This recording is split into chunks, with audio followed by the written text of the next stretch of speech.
Oil prices recently came off a 26-month high, perhaps on speculation that America's economy not recovering fast enough. Energy issues will certainly be on the front burner for the next year.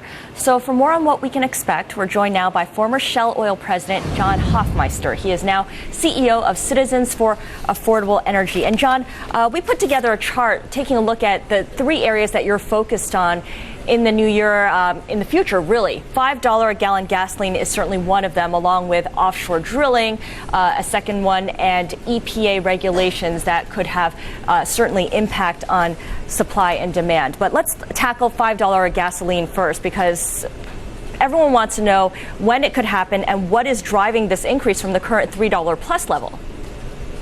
Well, I think several things are happening simultaneously.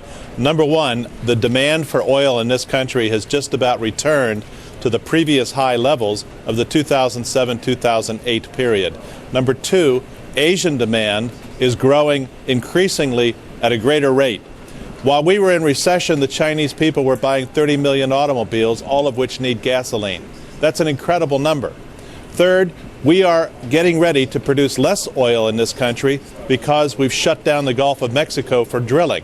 Those three factors combined say we're going to put tremendous pressure on the supply-demand relationship, and we're going right back to where we were in 2008. Is $5 a gas a tipping point for politicians, for consumers, for corporate executives to make tangible changes in their behavior and policy and strategy? Well, I think that it certainly will be. It shouldn't have to be. In other words, I think we're already at the trigger point. We have an administration which is really anti-hydrocarbon in the way in which they're establishing policy. We know that we used to produce 10 million barrels a day in this country. We're down to 7. We're probably headed for 6. But we use 20. I mean, it doesn't take a rocket scientist to figure out if we use 20 million barrels a day and we're declining in our production rates, then we're going to have to import more oil. That's a slap in the face to the American people to be importing more expensive oil instead of producing our own oil. At a time when the economy is trying to recover as well. Well, I think we could produce probably 3 million jobs if we would put our heads together and have a comprehensive, coherent energy strategy that would not only produce more oil, but would also produce more natural gas and would also do something more serious with the new alternative forms of energy all at the same time. We don't have to have an either or, green job versus brown job. We need all the jobs. We need all the energy that we can produce. We're joined again by former Shell Oil President John Hofmeister. He is now CEO of Citizens for Affordable Energy. And John has made the call that $5 a gallon gasoline could be on the way as early as 2012. John, put that into perspective for us. Is that something that the rest of the oil industry expects as well? I mean, you talk to a lot of people in the industry. Are they whispering that this is going to happen in 2012? Well, what you find in the oil industry is they never talk crude oil price to each other because that's basically illegal. It would be viewed as conspiring or conniving in some way or another, which is anti-competitive. So what you do get is inside different companies, they have different forecasts. And I think getting back to the real issue is 85 million barrels a day production globally today versus demand that is expected to hit 89 or 90 million barrels by about 2012. That squeeze, that 5 million barrels of increased supply, we don't know how to do that yet. So we need to find the supplies, and in the meantime, we get the tremendous pressure, which I think will spike the price. So let's just say that the U.S. does lift the moratorium on drilling, and the U.S. is then capable of going ahead to drill for more oil. Just how much more oil is the U.S. capable of producing? It would be a no-brainer, Scarlett, to increase our production back to where it used to be at 10 million barrels a day. We're at 7 today.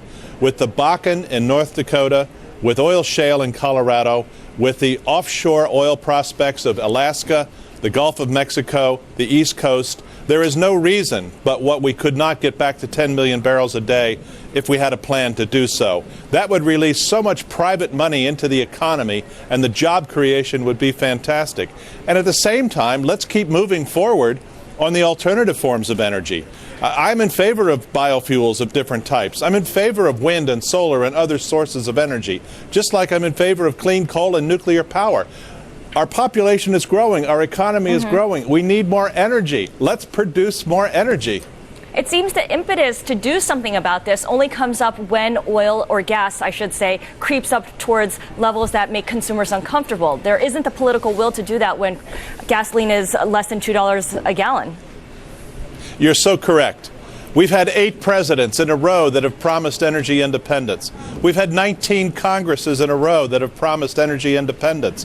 You're absolutely right. There's no political will to find an agreement about how we produce more energy, more domestic energy, while we're shipping hundreds of billions of dollars to the Middle East and other parts of the world to buy the oil we're going to use anyway. It's a simple formula of pragmatism. It's not about Democratic solutions or Republican solutions. It really needs to be about American solutions that's good for the economy, good for jobs, good for affordability of energy, and it will raise all ships. In the tide will raise all ships in the economy broadly. Your argument of pragmatism should appeal to the president. Let's address the EPA's new regulations on coal-burning plants and refineries. It'll take effect next year, and I know you're looking very carefully at this because of some unintended consequences.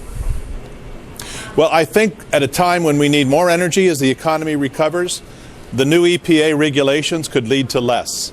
In other words, if you're a utility with old coal plants that just can't possibly meet the new regulations without major investments, you're better off to just shut it down. If you're an old refinery that's on the verge of needing major new investments and now along comes this new environmental requirement, you're more likely to just shut it down instead of spending the money.